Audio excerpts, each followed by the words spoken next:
नमस्कार नमस्कार. मी आशा जोशी मनाची एक गुंफे या यूट्यूब चॅनेलवर आपलं सर्वांचं मनापासून स्वागत करते. आजच्या माझ्या कथेचं नाव आहे स्वल्पविराम. अगं मेधा, पूर्वाच्या मानेखाली नीट हात धर गं. अजून ती मान सावरत नाही ना, जरा सांभाळायला हवं. आशा काकू मेधाचं प्रॅक्टिकल घेत होत्या. मेधा ही मंगला वहिनीची धाकटी सून. मंगला वहिनी आता खूप थकल्या होत्या. मंगला वहिनी आणि आशा वहिनी दोघीजणी सख्या जावा, माझ्या मामे जाऊबाई. आशा काकू म्हणजे किरणची सख्खी काकू. हक्काने त्यांच्याकडे मदतीला जायच होत्या. त्याही डोंबिवलीतच राहायच्या. मेधा, किरण असे 2-3 दिवसापूर्वीच छोट्या मुलीला पूर्वाला घेऊन इकडे आले. आशा काकू त्यांना आणायला गेले होते. त्याच आता मेधाचं प्रॅक्टिकल घेत होत्या. लहान मुलांना कसं सांभाळायचं ते शिकवत होत्या, कारण मंगला वहिनींना ते शक्य नव्हतं. तेव्हापासून मेधाला हक्काने शिकवत होत्या आणि आता त्याला खूप वर्ष झाली. काकू आजींची पूर्वा आता बेळगावच्या कॉलेजमध्ये शिकते. आशा काकू म्हणजे कमी तिथे आम्ही अशा म्हणणाऱ्यांपैकी एक होत्या. सासरी माहेरी शेजारी जिथे जिथे म्हणून कोणालाही कोणत्याही कामाची गरज असेल तिथे तिथे त्या आपणहून हजर राहायच्या. त्यांच्या कामाला कधीही पूर्णविराम माहीतच नसायचा. नेहमी फक्त स्वल्पविराम. तरीही ते कधीही त्यांना थकलेलं, कंटाळलेलं असं बघितलंच नाही. माहेरीसुद्धा त्या 5 बहिणी आणि 2 भाऊ. सासरी 3 नंदा, 4 दीर आणि आता त्याच्यात भाचे, भाच्या, पुतण्या, पुतणे सगळ्यांची भर पडली. सगळ्यांच्या मदतीला काकू आजी हजर, आणि त्याही अगदी हसतमुखाने. त्यांच्या पुतण्याची बायको आजारी असताना डोंबिवलीहून त्या सकाळच्या गर्दीतही, ऑफिसच्या गर्दीत, घरातलं दोन्ही मुलींचे आणि भाऊ काकांचा डबा तयार करून, स्वयंपाक पाणी तयार करून, पाणी भरून, धुणं भांडी करून, सगळं आवरून त्या हरकिशन दास हॉस्पिटलला हजर असायच्या. काही दिवसांनी गावाहून दुसऱ्या पुतण्याच्या मुलाच्या ऑपरेशनच्या वेळी त्यांच्या नायर हॉस्पिटलला फेऱ्या सुरू झाल्या. नेहमी त्यांची एक जवळ बॅग असायची. ती त्यांची बॅग म्हणजे जादूची पोतडीच. त्यात अर्धा अधिक दवाखाना हजर असायचा.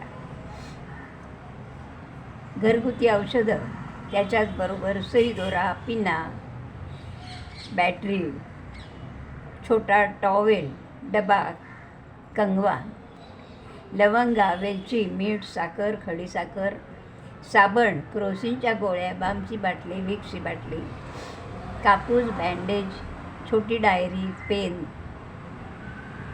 या सगळ्या वस्तू कायम असायच्या. आणि त्याच्याचबरोबर रुमालात गुंडाळलेले पैसे. त्यांना पाहिजे ती वस्तू त्याच्यात त्यांना वेळेवर मिळायची बरं का, हे विशेष. म्हणजे आशा काकू बरोबर असताना कोणाला कधीच कोणतीच वस्तू मिळाली नाही असं कधी झालंच नाही. आमच्याकडे अमितचं लग्न होतं 8 तारखेला, तर आमच्याकडे त्या 4 तारखेला हजर झाल्या. व्याही भोजन केळवणाला त्या होत्या. ती तयारी त्यांनी केली. हॉलवर लागणाऱ्या ओट्यांचं सामान, त्याच्यात तांदूळ, सुपाऱ्या, नारळ, कापडं, शर्टिंगचे पीसेस, साड्या आणि तयार केलेली भरलेली पाकिटं. लग्नाच्या दिवशीच त्या लक्ष्मीपूजनाला आमच्याकडे नव्हत्या, कारण दुसऱ्या एका पुतण्याच्या लग्नाच्या तयारीला त्या गावाला गेल्या होत्या. नंतर त्या सत्यनारायणाच्या पूजेला नव्हत्या, बोडणाला नव्हत्या, पण सगळी तयारी त्यांनी पिशव्या करून तयार करून ठेवली होती. पिशव्यांवर नावं होती, त्याच्यामुळे कोणताही गोंधळ कधीच झाला नाही. वेगळ्या वेगळ्या पिशव्यातनं तयारी करून ठेवली आणि त्या निघून गेल्या. पण त्यांनी मला त्यावेळी जी गोष्ट सांगितली ती कायम सगळ्यांनाच उपयोगी पडणारी आहे. सर्व शुभकार्यांसाठी आपण लाडू, करंजा हे नेहमी करतो.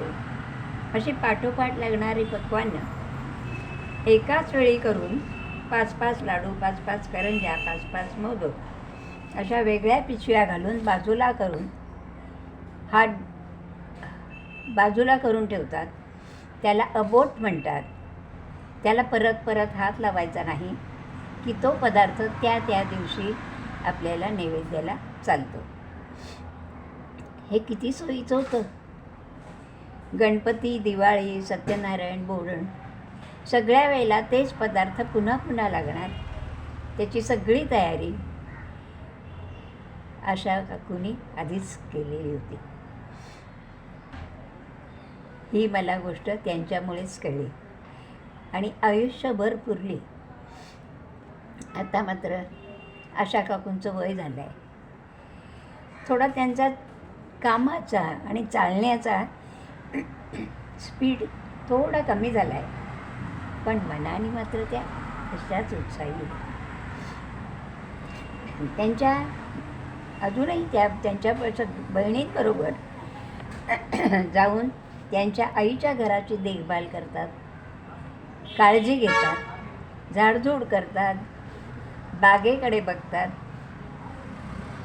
आणि तेही कुठे मालगुणला कुठेही जायची त्यांची तयारी असते.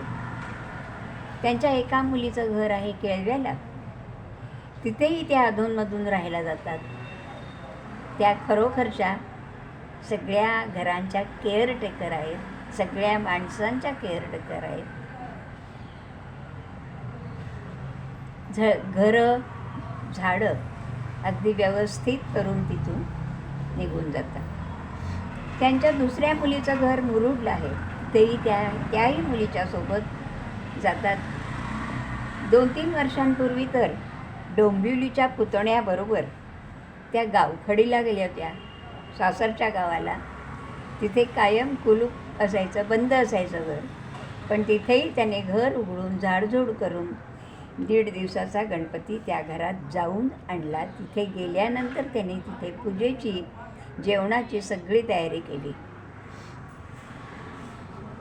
खरोखरच आशा काकू म्हणजे अष्टभुजा देवीसारखंच सगळीकडे निस्वार्थीपणाने, आपलेपणाने, प्रेमळपणाने आणि चोखपणाने कामं सातत्याने करत असतात. सगळीकडे त्यांचं सारखं लक्ष असतं.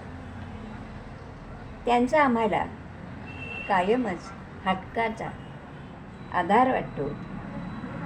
त्यांचं आरोग्य नेहमी चांगलं राहावं ही देवाला मनापासून प्रार्थना. धन्यवाद.